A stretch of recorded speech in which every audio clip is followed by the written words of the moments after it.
Analytics and Recording in progress. I am the supervisor of the Analytics and Solutions branch in the Client Services division here in OHR. I've been on some version of this team since 2012, and data has been a main driver of the work we've done since then. But I'll admit, it's not always clear to those outside of our team how the data we pull is used to help the organization. There's one example that I thought I'd share today that I think demonstrates how data has completely changed CSD and NIH recruitment and is still being done today. So today's seminar, we'll talk about using data to further business objectives. And the objective of the Client Services division is to hire the best candidates we can. But in order to be effective, we need to work smart and make informed business decisions. And many times this involves data. So if you don't know how the CSD is set up, we have 10 branches, A through J, and each handle recruitments for specific ICs. And I don't know the exact date, but most likely a couple years before I started in 2012, we had a branch chief supervisor of one of the branches in CSD named Cheryl Wild, and she noticed that every branch was hiring for a health scientist administrator. This position, simply put, is a position that ensures that the huge amount of NIH grants going to science all over the world are being used correctly. Every institute at NIH has these positions because they are all funding science all over the world, and they are constantly recruiting for these positions to keep up with the constant funding of grants. So Cheryl one day was looking at usajobs.gov, at NIH announcements in particular, and saw health scientist administrator, or HSA, and thought, why are we all doing almost the same announcement, the only difference being the type of science that the HSAs would oversee? And so she thought, why don't we run one HSA announcement instead of 27, and then all the ICs could apply to that one announcement instead, saving the branches tons of work that looks duplicative. This was her collecting data. It doesn't always have to be in a spreadsheet.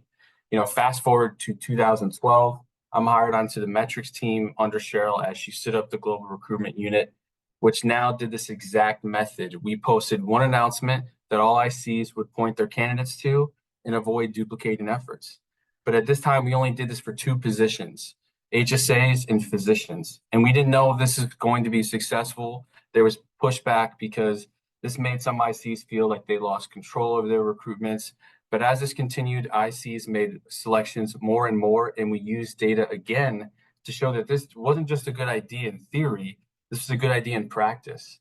And GRU selection rates outpaced similar branch announcements greatly, and we used data to show that this fact to the NIH community. Eventually Charlize Anthony takes over, continues to expand global recruitment by using data to identify what positions are commonly announced and could be good candidates to add to global recruitment. She no longer had to look through usajobs.gov to see this. She had data, a metrics team, so she could pull historical data to find these common positions. And she and many others in CSD convinced the community to turn other positions into global recruitments.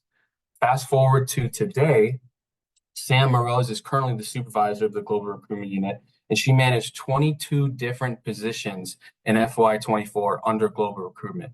It's a huge undertaking, but the results speak for themselves. We've done analyses that show that GRU announcements make as many as 2, 3, 4 times as many more selections. So CSD has learned so much from this strategy that we are not only avoiding duplication by giving positions to GRU, we're having individual branches in CSD run announcements that will be shared by the entire IC community. For FY24, we added 28 new positions to this list, spread across all of the branches. And we've used lots of data to land on those 28 positions and what grades and what recruitment methods we thought would be the most effective. And we will use data again to continue to verify how effective this strategy is. There are many people who have been part of the global recruitment story, not just the ones I mentioned today. The GRU staff themselves, OHR and CSD division directors and deputy directors that have championed GRU and fought to expand these efforts, all using data. An important note is that data is no longer pulled by just my team in CSD. It's pulled by staff all over the division to help inform many other decisions. So, the last thing I did want to say, though, is that an awesome part about being in CSD and really all of OHR is that the data that we pull oftentimes it's helping people around us. We see the results firsthand. We're helping our colleagues directly at times, and all while fulfilling the most important business objective, the NIH mission. So I'm excited you are all here today to learn more about how data can actually help. And these seminars with Brian are hopefully only going to be just a start. If you ever think that I can help, don't hesitate to reach out to me. Otherwise, enjoy the seminar, and thanks for allowing me to share the story. Over to you, Chris. Oh, thank you so much, Brandon. That was an awesome start to this and a great segue into today's topic, right? Because it's all about results-driven tactics, right? And I loved hearing about the evolution of the GRU as well. Not surprised to hear that we're leading the charge here in OHR in a lot of those ways. Thank you so much, Brandon. That was great. Okay, now the time has come to officially begin the third seminar in our 2024 OHR Director Seminar Series. And your instructor today, if you don't know, you should know by now, but I'll introduce him again anyway, is Brian Tam. Brian is the president and CEO of the Sophania Corporation, joins us today with a Master of Science degree in Predictive Analytics from Northwestern University and over 12 years of data analytics experience. And of course, most notably for us, he's been a fantastic instructor for all 4 of our OHR Data Bootcamp cohorts. So ladies and gentlemen, I'll pass it over to your instructor today, Brian Tam. Thanks, Chris, and thanks, Brendan, for the beginning of the session. I feel like there's great alignment with what we're going to cover today. Chris and I were chatting before the session started. One of the big challenges that I think that most folks run into as you're working through your analytics initiatives is really around process. So you look at all of these outcomes that you're trying to achieve, right? And trying to figure out, okay, how do we sort of look at these objectives that we have and we sort of link it back to data? And we'll talk through a lot of, the process from, sort of getting from point A to point B in this particular session. So great start to that.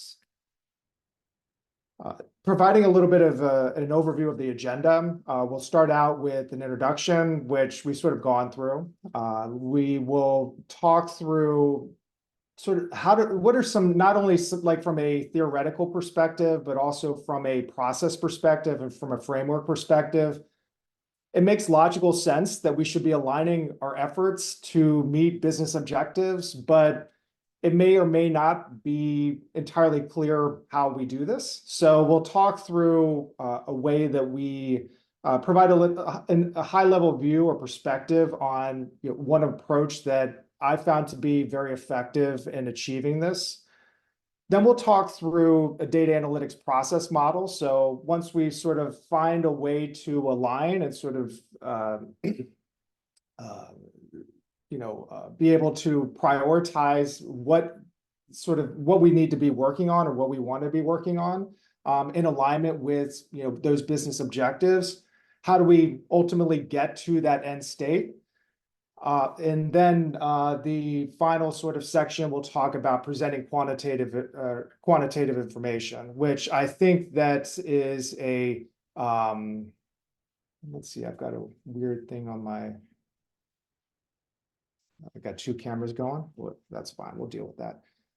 Which I think is really that final step, right? So we've worked through identifying what we want to work on. We've actually have a process to work through it. And then ultimately at the very end, in isolation, the analysis might be interesting, but ultimately we're working and operating within large organizations, and we need to bring people along with us, right? We need to get momentum. We need people engaged to actually make a difference in the end, improving a process, meeting that objective. We do need others, and we need to bring people along, and we need to gain sort of engagement and buy-in, right? So how do we sort of work through making that connection, particularly when, oftentimes we might be working with folks that may or may not have, a background in data. So we'll be walking through that, and then we'll leave some time at the very end for Q&A.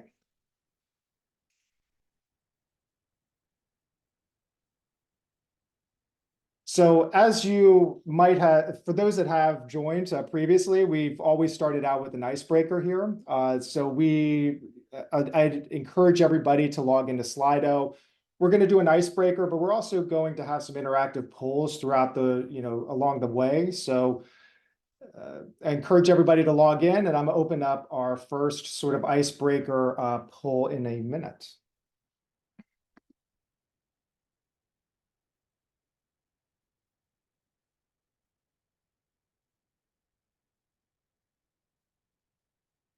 So it is summertime, and one of the big questions and one of the big things that we look forward to during this period of time is vacation, right? So, obviously all of us have our preferences, so it'd be interesting to sort of hear from the group, sort of where you are most interested. Where do you like to spend your time? Where do you recharge, during the summer months?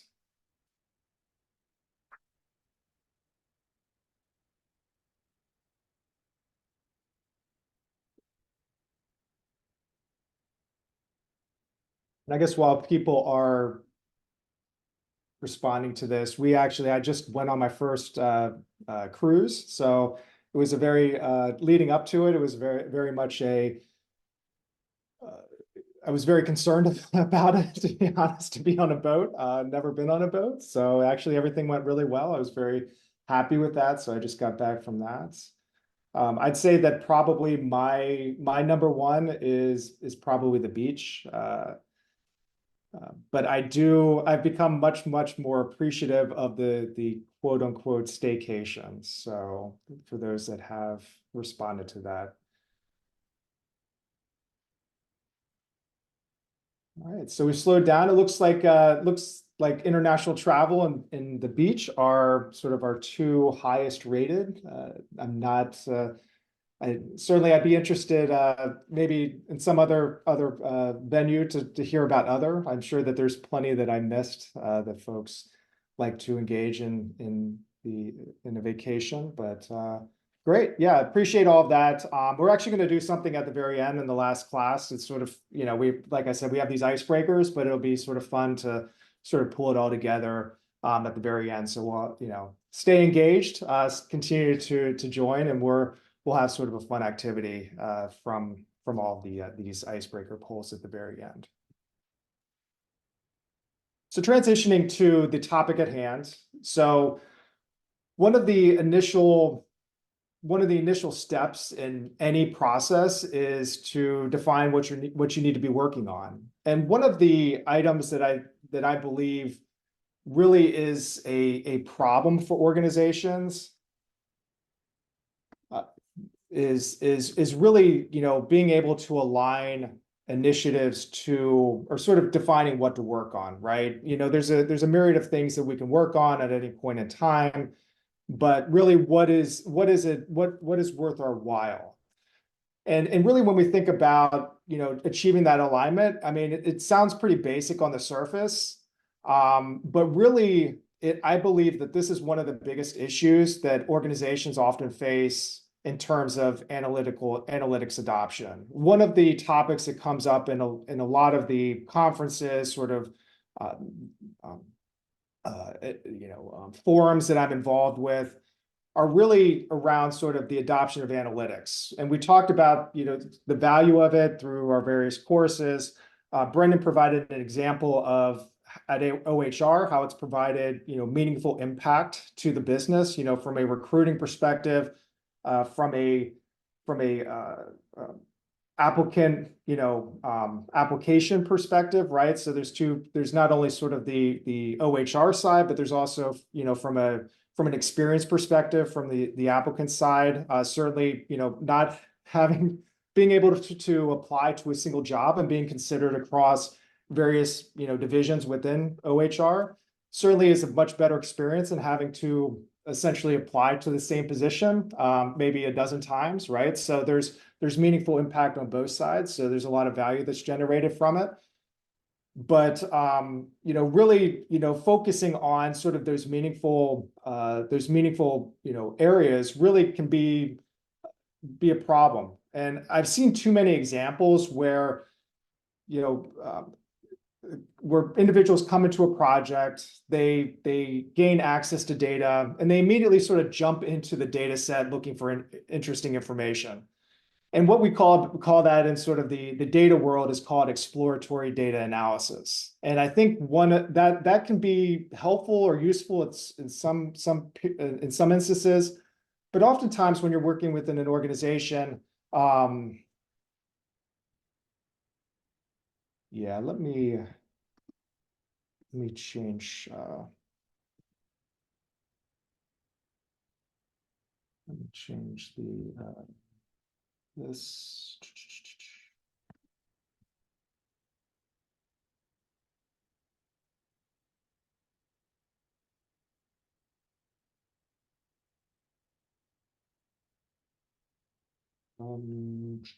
Sorry about that.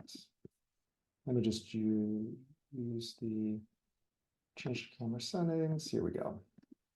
All right, so we're working through this in real time. There we go. All right. All right, so getting back to it.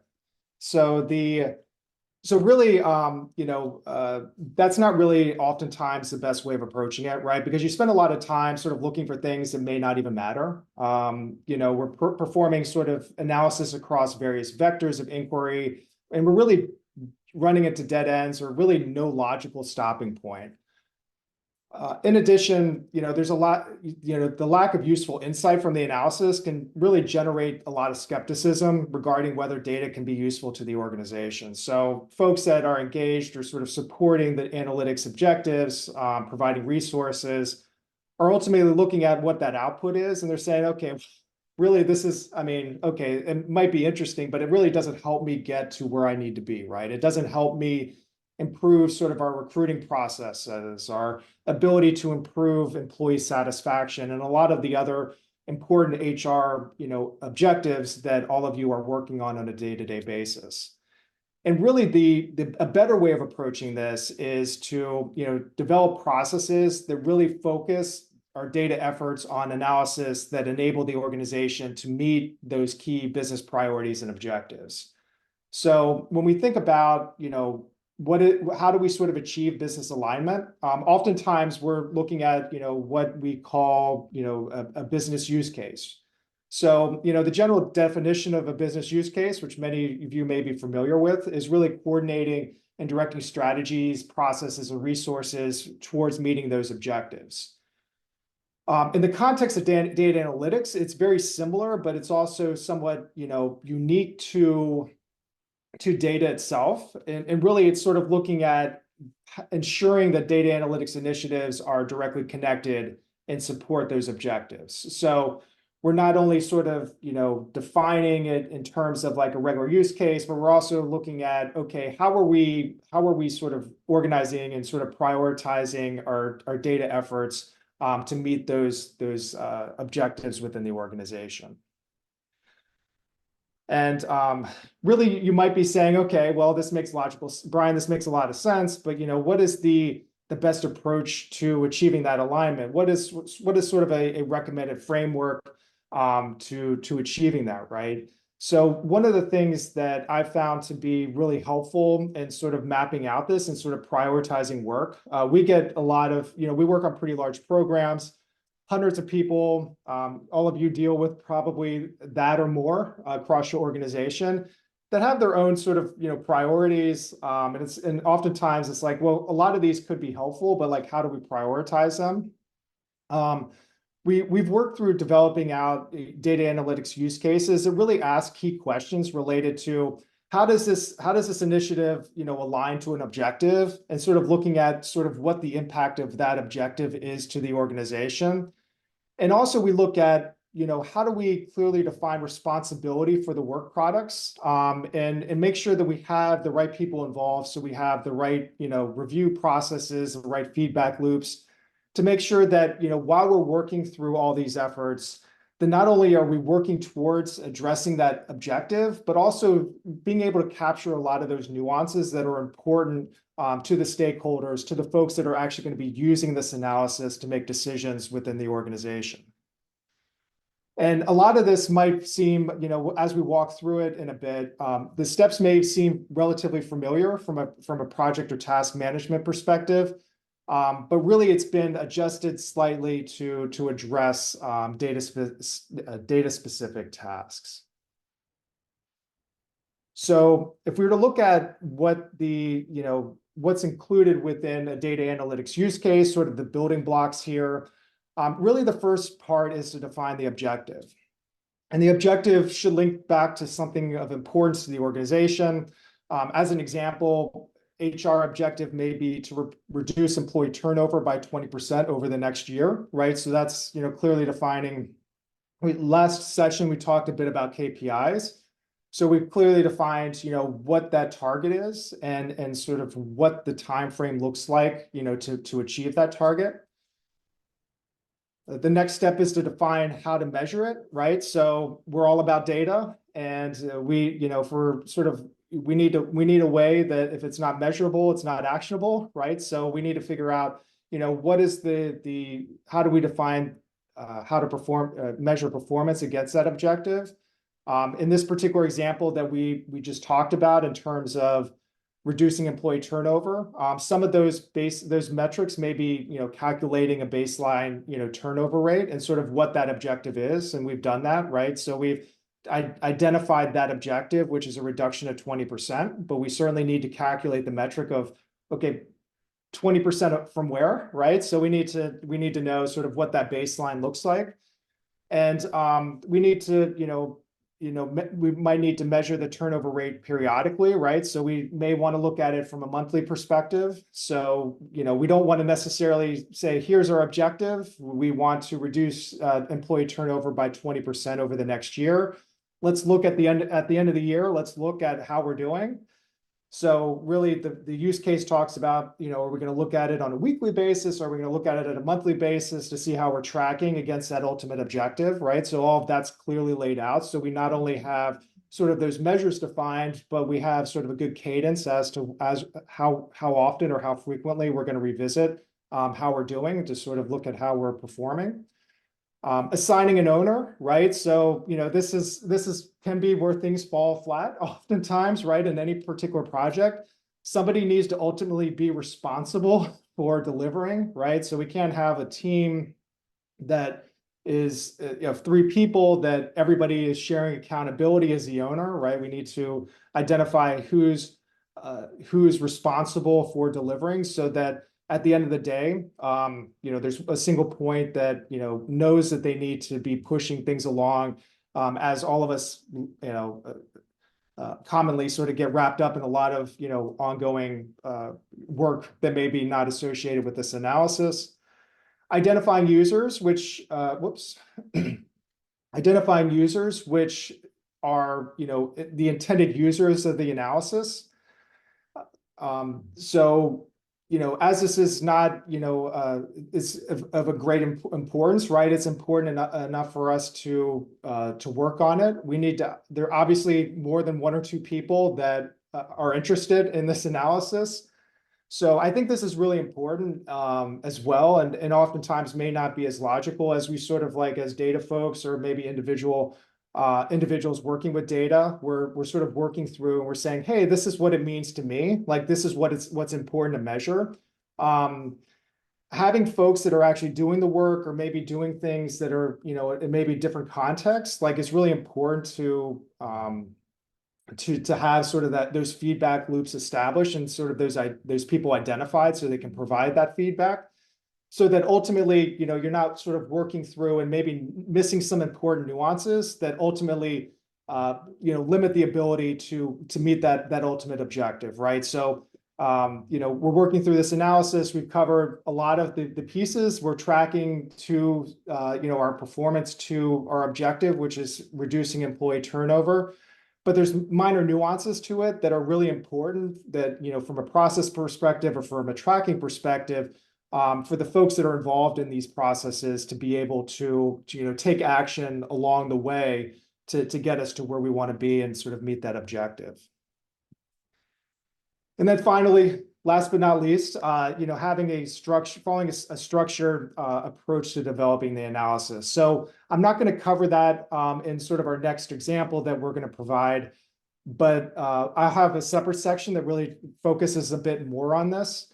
But really, this is about having best practices established for actually performing the analysis itself, to provide some stability and some consistency to the outputs that are coming from those data analytics efforts. So if we were to look at this from sort of a high level perspective and using an example here, we may sort of look at an analytics use case example of we talked about reducing turnover. We also have something here that aligns pretty well with what Brendan was speaking to, which is how do we improve the recruiting itself, right? And it's not necessarily maybe collapsing and sort of finding efficiencies in how we're posting positions, although that may sort of be a component of sort of this overall objective. But the objective itself could be we're not hiring quickly enough. We have a lot of openings that are open for a considerable period of time. So really our objective is we want to improve time to hire by 30% over the next 6 months, which probably is a pretty aggressive time frame, assuming that things are working out reasonably well. Obviously, if things are completely broken, there's some opportunities there to achieve those types of gains over that short period of time. But nonetheless, we can define, objective as this is sort of our target.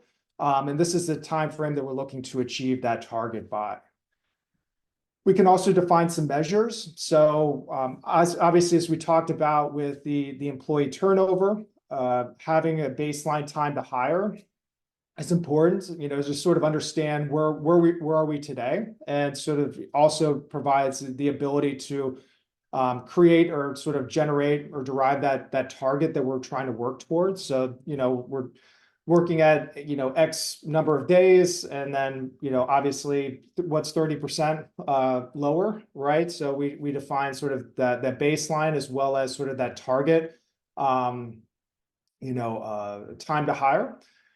We also, talk about, sort of how frequently we're going to be, sort of looking at it from the context of time. Like, so we could not only look at it, in aggregate, but we can look at, okay, are we trending in the right direction? So if we're doing it on a monthly basis, we can say we started here, month one, as much as we'd love to get to that 30% after month one, we're not there yet, but are we trending in the right perspective, in the right direction to meeting that objective? And ultimately, we may have other measures that are sort of feeding into meeting this objective in terms of looking at it not only from an aggregate perspective, but also looking at sort of the various stages of the process. From the time that and we talk about sort of cycle time, so by stages. So you could think about a stage as employee, the time that it takes from an employee to apply to the point that they may receive a response, may have a resume that's reviewed, from the point that a resume is forwarded to a hiring manager, to the point that their feedback's provided, from that hiring managers. And you can sort of think about, obviously sort of every process is unique in nature, but you can sort of think about those stages and, are there particular stages that are taking much longer than you would anticipate? Are there, that could be addressed? So, we can define measures not only as like, what's the baseline, what's the target, how are we trending, but also, what are some important things to consider that we might want to track that would be helpful inputs to the people in the process and decision makers to actually meet that objective. We've also, in this particular use case, also defined somebody, an arbitrary owner, right? So we have a single individual there, and we have some users that can provide, important feedback to the process and sort of the analytics products or outputs that are being developed. So you could think about, these users being maybe a hiring manager, could be recruiters, right? So there are a lot of various folks that, are involved in that process. And it's good to have the perspectives from all of those folks to really understand, okay, from their perspective, what are those information gaps? What are the data outputs that are important to actually sort of meeting these objectives longer term? And then, of course, all of that feeds into a process that we'll talk about in a second. So one of the things I wanted to do, again, sort of making sure that we're having some engagement here. I'd like everybody to sort of think about, sort of take a look at this particular process.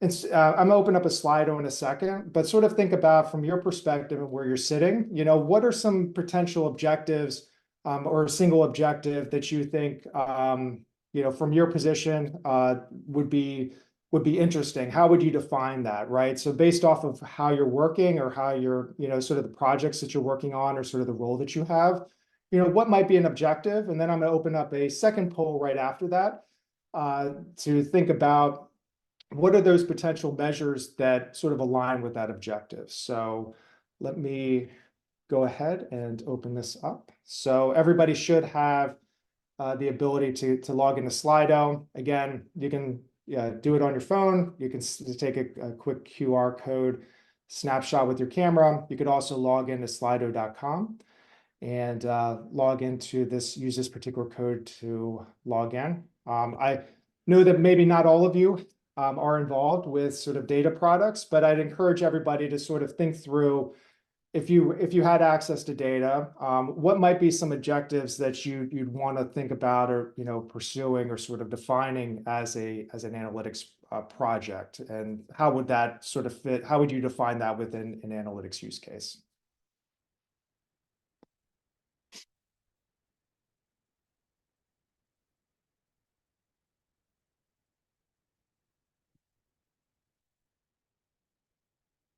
Absolutely. So finding good candidates the first time advertising. So I think that's certainly a challenge that I've encountered too, right? So we oftentimes put out advertisements, and are we defining them in a way that we're actually getting the types of candidates that we want?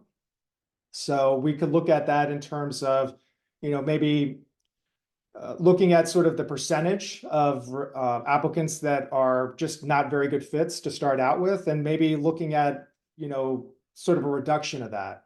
So we can think about, if we're framing out a business analytics use case, we could say, okay, well, based off of our current advertisements, and we could break that even down by a job category. We could say, based off of our job requirements, let's say 70% or 80% or 90% of all the candidates aren't good fits. Now, obviously, that's not a great situation, right? Because obviously it takes a lot of time to review those candidates and make that determination.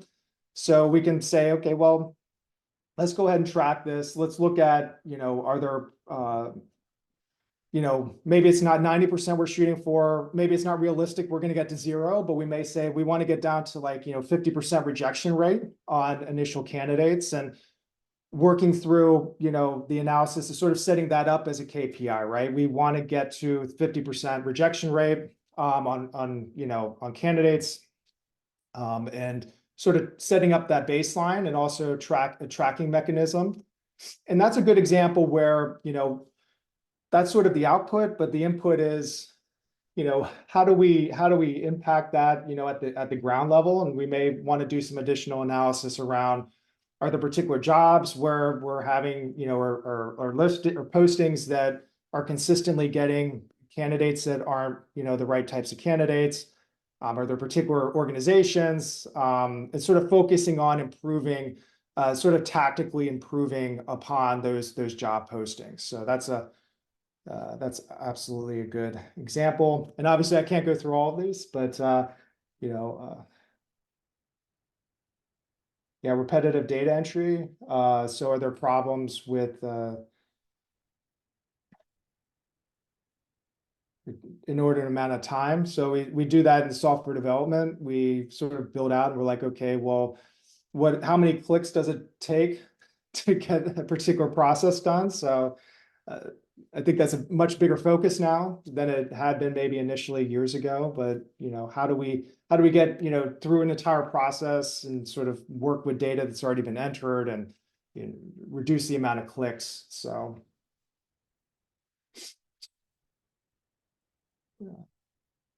So here's a good one: increase Fev's employee engagement index by 5%. So again, sort of looking back at our initial example, sort of our baseline might be engagement indexes at 70%. Maybe we want to get to 75%. So what are those? Obviously we would be looking at it from a data perspective of, okay, how do we track that at the aggregate level? But obviously there would be additional sort of data analytics efforts required to sort of dig into the survey. Are there particular themes here that we talked about? We talked about themes, I believe, in one of our earlier sessions.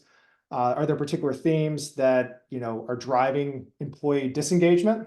Some common issues there. So not only sort of tracking it, but what are some of the actionable items at sort of the operational level that we can sort of track and monitor and sort of dig into from a data perspective to try to ultimately meet that objective of improving by 5%.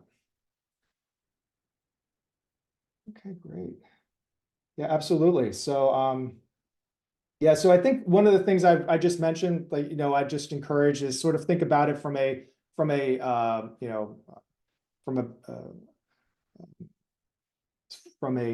data, not a data perspective, but sort of a way when we're looking at sort of these data analytics objectives, sort of think about it quantitatively, sort of not only this is what we want to do, but sort of what does that look like from a data perspective, right? So are we trying to improve by a certain amount? Like, what is ultimately that objective? So we're not only looking at it from a business use case where it's, we're looking to improve, say, the FEV score, but we're also putting, sort of say line in the sand is probably not the right way of saying it, but so essentially we have a way sort of, we're looking for some particular, percentage improvement or some sort of, something that we can measure and track as an outcome. So, but a lot of great sort of items and responses here. So the second question here is, based off of sort of the response that you gave in the initial poll, what are some possible measures that might be applicable to meet that objective? So I mentioned, for the FEV score, perhaps we're digging into employee satisfaction surveys. The example on the rejection rates, initial applicant rejection rates. Again, maybe unless I have it in the wrong context, perhaps we're looking at, improving job postings. So, digging into those. Sort of segmenting it out a little bit.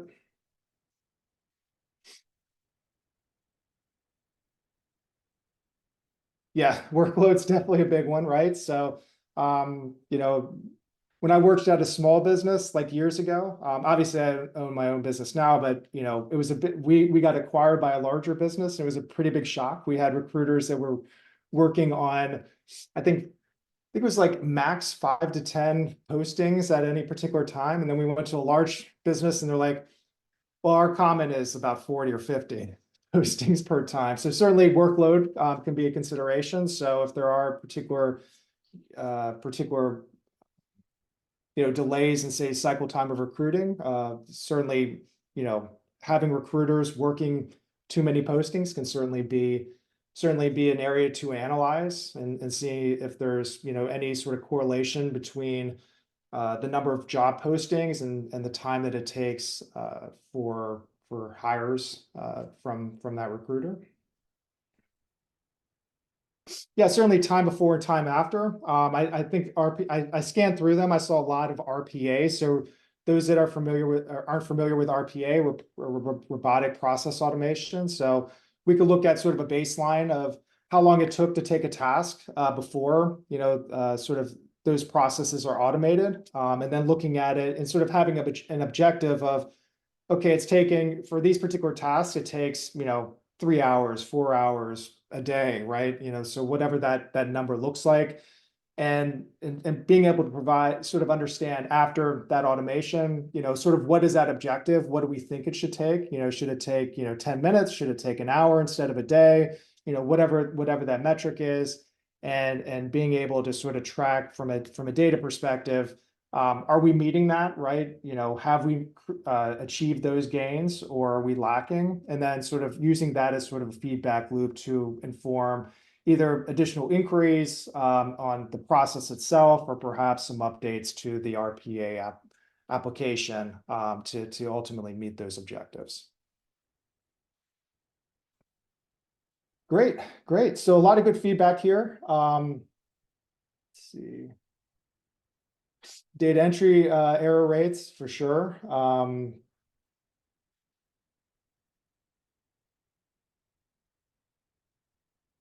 Absolutely. So some really good feedback here. Sorry, I can't get to everybody, but I think, a lot of good examples. And really sort of this is to sort of think through, okay, we went through a business analytics or data analytics use case, sort of how might that apply to my day-to-day work? How might I sort of frame out, an objective and a measure, for that. So appreciate all of the great participation there. So shifting more towards the data process analytics process model, we talked about the actual sort of establishment of a business case, but you may be saying, okay, well, that's great. We've also have work to be done within the data analytics realm. We have data to gather, we have data to model, we have, insights that we need to gain from the data itself. And one of the things that I learned through sort of, and maybe sort of taking a step back, one of the realities, honestly, about data analytics, and it's something that I learned through my master's program. It's something that subsequently I've learned throughout my professional experience in data analytics, is the phrase, quote unquote, "it depends," is really applicable quite often. And I think that's what oftentimes makes analytics efforts really difficult and oftentimes can fail, is that there is a lot of variability with how you might approach a particular project, depending on, sort of the nature of the project, sort of the objectives that you're trying to achieve. So certainly it's a bit of an art and a science, to the extent that, sort of working through these analytics projects does require some experience. That being said, I think that there's some logical process models that are applicable, that can help set you up for success as you're getting used to it, getting comfortable, right? So I think frameworks are always really important, just to sort of maintain sort of consistency in how we're approaching problems.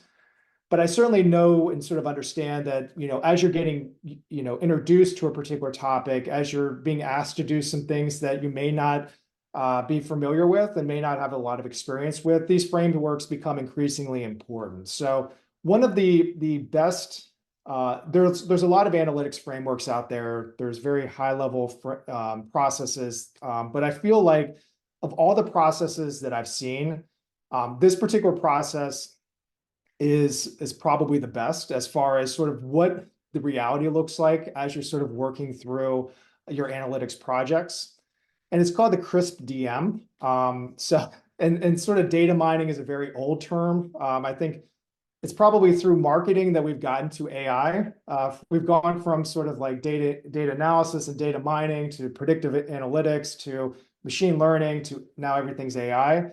So I think, as we're sort of looking at sort of that term data mining, a lot of this is an older model. But I think the model itself is really does a great job of sort of explaining out how you approach the model, how you approach, a data analytics project.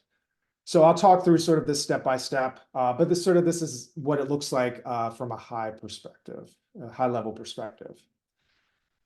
The first step is business understanding, and really this is a lot of this is defined through the data analytics use case that we talk through. So identifying, what those key business problems are to be solved, defining sort of what those objectives are. What are those success criteria? On that FES example, we've sort of defined, we're really looking for improving our FEV's index score. I think I had that right, by 5%, if my memory sort of serves me correctly. But essentially, we're trying to improve our score by 5%. So we have sort of a clear understanding of what the topic is, sort of what the scope of the topic is, as well as obviously we looked at it from a high level, but there's additional information around, sort of, why it's important, because obviously we're going to have to prioritize them. So being able to have some understanding of, why is it important? We have our objective and ultimately what that success criteria is. So that 5% increase is ultimately where we're trying to get to. Data understanding is, I think, probably oftentimes, as sort of a data professional, can oftentimes be one of the more challenging parts of this process. Now, certainly, depending on sort of your background, sort of your experience, there may be other areas that are challenging. But when we're speaking to data understanding, really we're talking about gathering the initial data and really understanding its characteristics.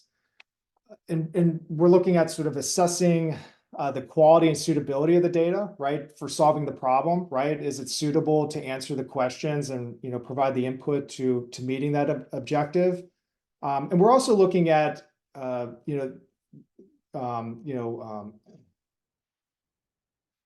gaining a deeper understanding of the data structure, sort of its content, and also potential issues that might come from this, from the data, in answering those ultimate questions. Now, the folks, again, sort of that have worked within data, no data set is perfect, right? So we're going to have potential issues, and understanding sort of where those potential issues may lie can certainly, are important to sort of understand upfront. So if we think about sort of an example of this, one example that's come up that we've talked through some of the other courses from an HR perspective might be employee education. In some systems, education might represent a point in time, such as, if we're looking at sort of recruiting systems, that education might just sort of represent, okay, at the point that the person applied to this particular position, maybe they had a bachelor's degree in whatever they might have a bachelor's degree, and really that's not updated. That's sort of standard set. It's not revisited. It really doesn't reflect any additional credentialing that may occur as the individual is employed within the organization. That may be housed in a different system. Being able to understand those nuances is really important. So if I'm doing my analysis and my intent is to understand the current state of education and credentialing within the organization, it's important to know that one system that I can get information on that has fields that say education, certifications, that I could infer is, okay, well, this is the up-to-date data source. It's actually not appropriate to use if I'm looking for the current education and certification certifications within the organization. That comes from another system. So that's just one example, but sort of this step in the process is really understanding those nuances, being able to sort of look at where those issues are some data not updated, what systems the single source of truth to talk about or sort of analyze a particular topic. The next step is data preparation. So once you've sort of defined our project, analytics projects within business understanding, we've gone through data understanding. So we understand what the data source looks like. We've chosen the appropriate data source. So if we're looking at that education use case, we're pulling from our HR system. We're not pulling from, say, USA Jobs. The next step is data preparation. And this is really, what they talk about is taking probably the most time in the overall process. A lot of data that we get is not structured correctly. There may be missing values, there may be typos, and there as sort of two primary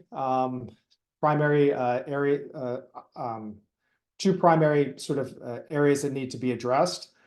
And really, when we're going through this process, we're accommodating for that. We're addressing and sort of handling missing values and outliers. We're transforming the data set into the required format that we need for analysis. We may be integrating data from multiple data sources. So, certain data points may come from, say, USA Jobs. Some data points may come from your HR system. Some data points may come from a financial system that talks to sort of employee compensation. So, this particular process is sort of pulling all that together and sort of cleaning it up and preparing all of your data for analysis. And really sort of our objective for this particular step in the process is to make sure that, the data is accurate, that it's consistent. So we don't want to work from inaccurate data, right? For logical reasons. We also want to make sure it's consistent. So, if data is available for, and is consistent across, everything that we're working from. Some values may not, as an example, working with sort of database development, there may be things that were captured, say, from a particular, date moving forward. We want to make sure that, through our analysis, we have a complete data set to be able to work from. And it is really sort of set up and ready and prepared for the subsequent modeling and analysis steps. So the modeling, sort of the definition here sounds like super scary, but really what we're trying to achieve through the modeling step in this process is to make sure that we have some sort of model that, that is consistent, that we can work from, and that we're calculating things in a consistent basis. We've defined essentially, say, KPIs. We've defined how we calculate those KPIs. And really, we have the underlying data source that can feed those metrics, that can feed dashboards and reporting tables in a consistent manner. So we're not concerned about, everything's been addressed so that, the data doesn't shift over time. And ultimately, it's ready, for, analysis and is sort of, fundamentally sound as we're, moving towards those ultimate data products that we're developing and deploying at the very end of this process. And the evaluation step, I think, is sort of like that last step. Now, I encourage sort of like the evaluation to be addressed, throughout the process. But really, if we're sort of looking at this, it's really, the evaluation step is really the step that we're sort of like the testing step, sort of the review step prior to us deploying anything out. So this is really when we look at the data analytics use case, this is where those other users or the users can come into play. They can provide, an independent assessment of the outputs and sort of what you've garnered through your analysis, and whether or not it's applicable, whether there's some updates that need to be made to make it, a little bit more useful to helping meet that business objective. Perhaps there's a particular thing that's not being tracked or reported on that would be helpful for them to have access to, so they can adjust on their end, perhaps how they're, performing workload management, how they're reviewing, maybe job postings, maybe they're, so this is really where that feedback loop from those users can be really important. Ideally, there's proper alignment between, sort of the work that you've done and, what's useful and to the users of your analysis. But oftentimes it's really an iterative process. So you might need to go back and say, okay, well, we got about 80% there, but there's some other items that would be really helpful for us to understand that we need to do some work on before we're ready to deploy this out and have, sort of the general broader use of it across the organization. So really, this is sort of where that evaluation comes into play. And as you can see, there is sort of a logical feedback loop here to business understanding. There could be some things that you work through your evaluation, and it just, it wouldn't have been something that you understood as being important to understand initially. But as you sort of look at those initial results to say, you know what, we really need to look at, maybe tracking these additional measures. you know, just fundamentally, right? Not necessarily something that you might have missed that you didn't completely cover, you know, through your analysis, but something new that comes up that's like, oh yeah, you know, sort of a light bulb comes up, goes off and says, yeah, you know, really, we also need to be concerned with this, and we need to add this to our data analytics use case. And certainly this particular chart, you know, provides that feedback loop to sort of updating those use cases as necessary as you're working through that evaluation stage. And then ultimately, once everything's done, you know, this is really where you get to the point that you're deploying it, you know, so that it can be used more broadly within the organization. Essentially, at this point in time, it's sort of got the quote unquote seal of approval, or sort of been certified as a work product that should be used. I would say that, you know, and it is really represented, you know, through the circle around the entire process, that while, you know, we might have gotten to a point that we're ready to deploy it, you know, it's making an impact. All these products are really it's worthwhile to sort of look at on a you know, a periodic basis to say, you know, have some of these things shifted, right? Have we sort of, you know, sort of been able to achieve all the efficiencies and object or sort of optimizations based off this analysis? And like maybe we're ready to focus on other problems, right? Maybe, you know, on the Fed survey, we've gotten to our 5%, and it's like, okay, well now maybe we want to push it a little bit higher, you know, so we go back and we revisit and say, hey, you know, what are some other measures that we might want to look at?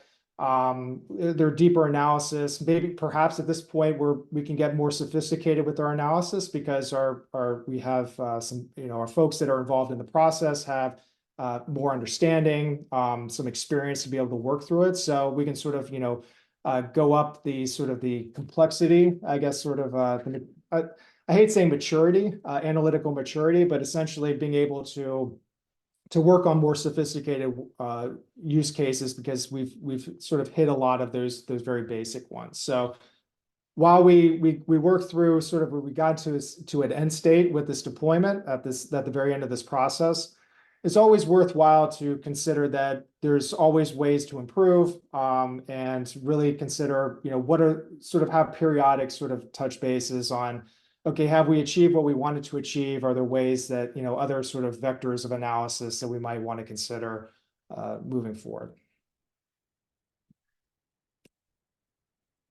And finally, so presenting quantitative information. Now, I would say that this is probably, we've got, I guess, about 15 minutes, 15, 20 minutes on this. All of this is really, you know, intended to be presented at a high level. We dive, and there's other courses within NIH OHR that cover, you know, these topics in much greater detail and depth. So, but really wanted to really touch upon, you know, the importance of data visualization and storytelling at a very high level, and provide, you know, some examples of why data visualization is effective as sort of a technique. And also looking at sort of data storytelling, and maybe sort of demystify a little bit of what that means, and maybe how you might want to think about it, and sort of make connections to how we think about stories in general, and being able to tie that a bit to data. So I love this. I mean, you can look at the date that this was put out. It was put out a long time ago, before any of us were born, way before any of us were born.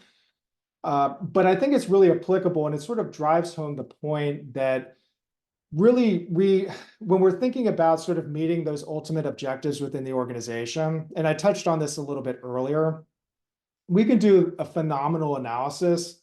We can have everything spot on, the analysis sound, and really, but really it doesn't make an impact at an organizational level. It might make sense to me, like it might be something to talk about, you know, around the dinner table as like something really interesting. But really, ultimately, we're not making an impact within the organization unless we can convey those insights in a way that's really understandable and approachable, and quote unquote sticky, I guess, which I'll get to sort of maybe a more formal term in a moment. We don't get to that point until we present this information, right, in a way that people can understand it and they can actually take action against it, right? Not only just taking action, but really taking action in a way that it's in a productive way. So what it's really speaking to, and some of you may have already read this, is really, what the analysis is a lot of work, but really we're only really halfway there. Like we need to be able to share these insights and get them into the organization, and for folks to being able to use this analysis to make the improvements that we need organizationally. So great sort of quote, sort of reminds you of that sort of that final mile, I guess, as a way of speaking to it, and how important that is. So we'll talk about two different presentation methods. So one is visualization, which includes visual elements to enable aggregated data to be better understood. And then we'll touch a bit on storytelling, which is really being able to craft narratives that provide, make the takeaways from the analysis more memorable in the minds of the audience. So, not only, and we talk about that sort of as being sticky, right? We can think about, meetings that we've gone to that, we've gone through very dense information, and it's like, okay, well, all this information may be right, but ultimately I'm going to forget, half of it maybe 10 minutes after, or maybe immediately after I leave the room. So how do we make a lot of this really, dense data, insights, information more memorable, and allow those individuals that, consume that information really understand it and sort of be able to take it away and understand, okay, well, what was that that Brian was talking about? What was important about it? Those stories help us help us remember that information much more clearly over time. So data visualization. I think everybody's probably pretty familiar with data visualization. We're talking about charts. We talked about it, I think, in our first seminar, but we're talking about charts, dashboards, other visual elements, narratives that can be used to convey information, sort of quantitative information to an audience.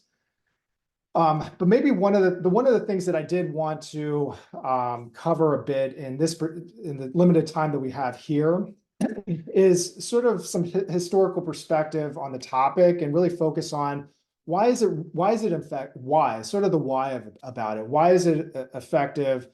We talk, and really, a lot of this is based off of very old research. One of the things that I'm going to talk about in the subsequent slide is something called the Gestalt School of Thought and Pattern Recognition, which originated in Germany at the very beginning of the 20th century. So I go from like a very old quote to this particular sort of frame of reference and sort of this research that was being done.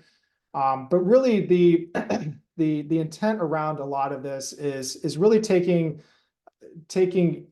advantage of the way that our mind is wired to perceive objects. So the Gestalt theory is really the intent, and sort of the output of that, and sort of the insight from that is that we don't see patches of color and shapes as individual entities, but really as aggregates. And it'll make a lot of sense, much more sense as I walk through some examples. And that really our mind has very common and consistent principles of how we sort of organize information as we're perceiving it. So sort of diving into a few of the major ones that we'll cover. So we have proximity, similarity, connectedness, and closure.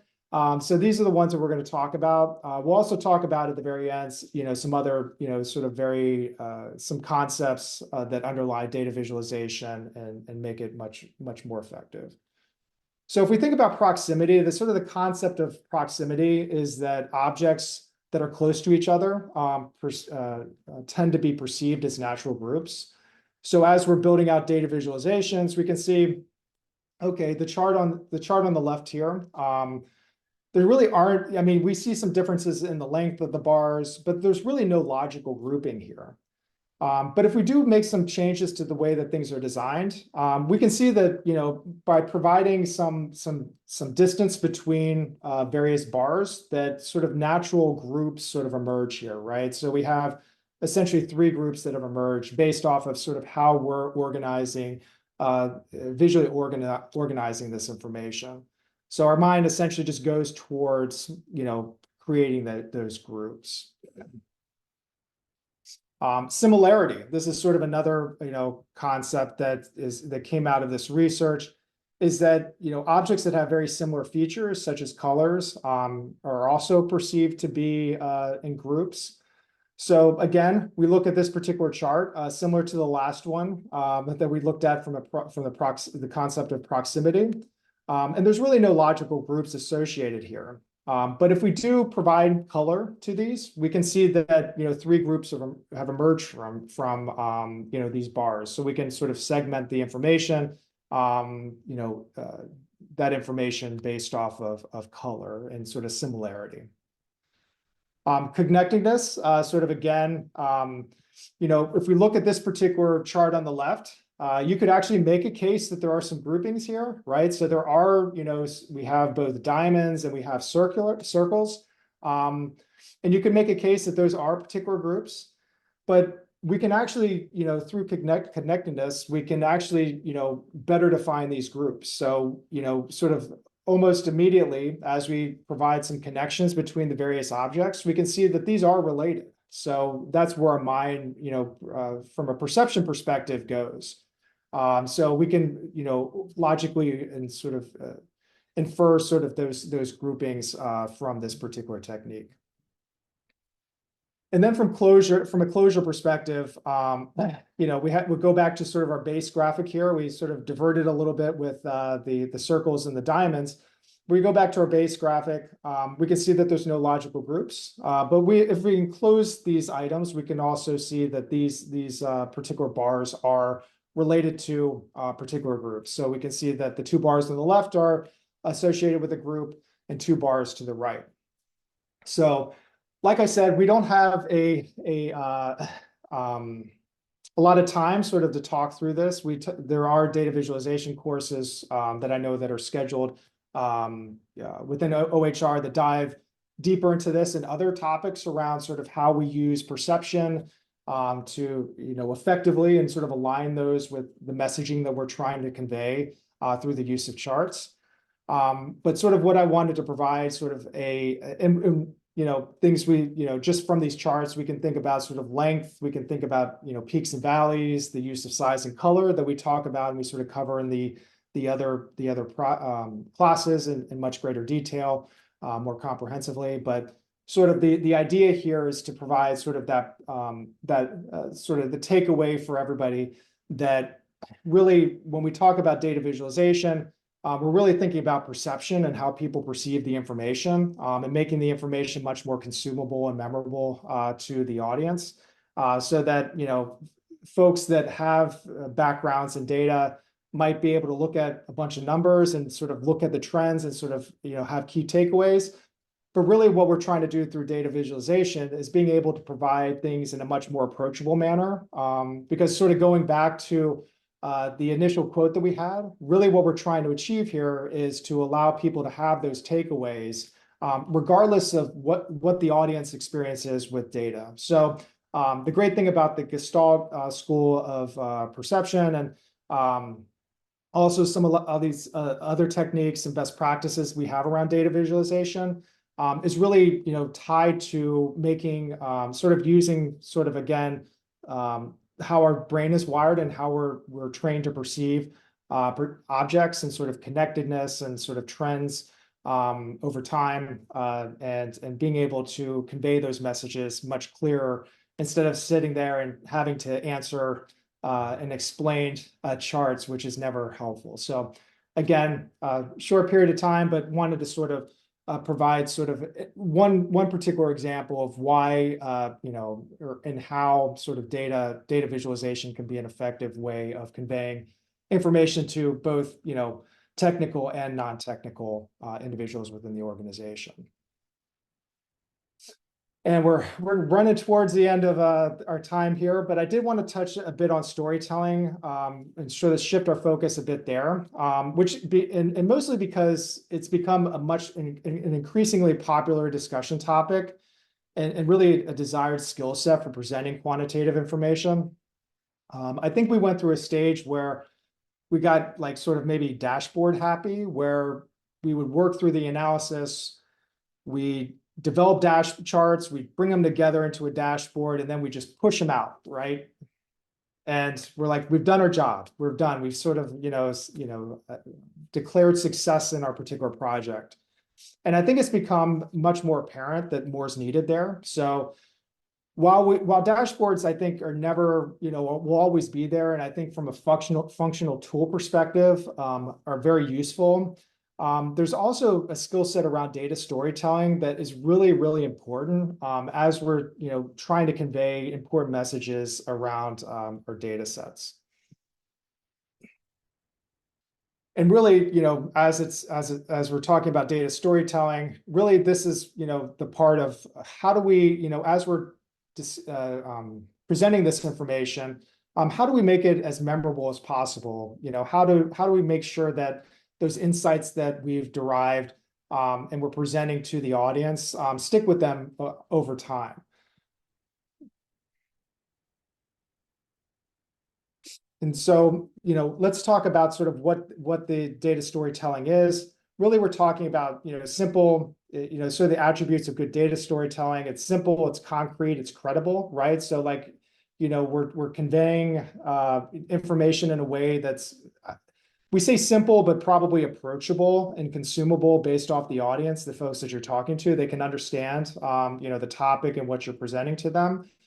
It's concrete, so incredible, which I think are both, concrete and credible from a process perspective, and that they're data informed. So the information that you're providing is not necessarily, telling a story and sort of, using anecdotes, but really we're talking about things that, are backed by information, backed by data. And really the point of all of this is to translate, technical results to make it understandable to both, technical and non-technical folks. It's, ultimately, to support decision-making, right? So we're, providing a way that, regardless if you're technical or non-technical, you can consume it, and you understand, okay, these are the next steps that I need to take. These are the items that I need to take action against based off of what the data is telling me. But when we talk about stories, it's definitely not spinning results, right? Like we're not crafting stories and then trying to figure out how do I make the data look in a way that, supports me a story. Really, the story comes from the data itself, not the other way around. So this is not about telling stories that are, unfounded, that aren't concrete and credible based off our data.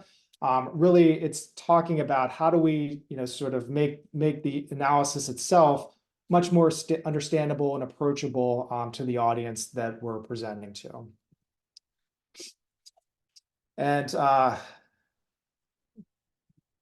from perspective of why, I think this is probably, I touched on this, through some of the previous slides. The best results have no impact without proper presentation. Making sure that the folks that are in a position to take action against the data and insights that you've derived, we're not going to get those results unless they understand what actions they need to take. Can also help convince change-averse stakeholders. Now, this is not an absolute, but certainly there are folks that are very much, and you probably have encountered them. Show me the data. What data supports this? So having data and sort of the analysis grounded by information, data can help convince change-averse stakeholders. And obviously, helps enable better understanding by non-technical stakeholders. So making sure that the analysis, that you don't need a PhD